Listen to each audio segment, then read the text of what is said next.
بسم الله الرحمن الرحیم. یو ورور پوښتنه کړې ده، وایي د مایانو نیول په برق باندې دا څنګه کار دی؟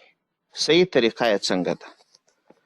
د دغه ورور د پوښتنې په جواب کې باید ووایم چې په برق باندې باید مایان ونه نیول سي، ځکه برق چې اوبو ته ورکې په دې باندې لوی او کوچني مایان ټول نیول کیږي. او حال دا چې ښکار کول او د حیوانانو ذبح کول دا یوازې په قدر ضرورت په کار وي.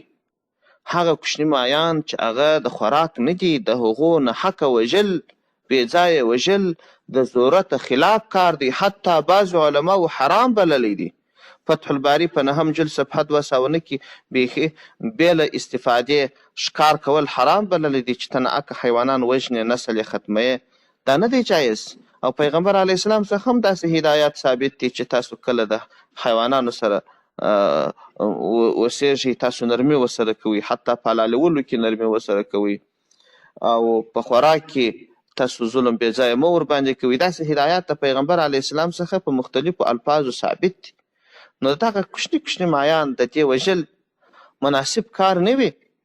نو ښه دا ده چې دغه نور معاصرې طریقې چې د جالو او تور نیولو د دې څخه استفاده وسي، هغه مایان چې ستا د خوراک دي هغه ونیسه، دا نور مایان مه نیسه.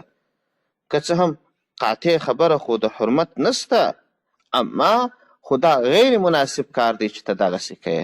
السلام علیکم ورحمة الله وبرکاته.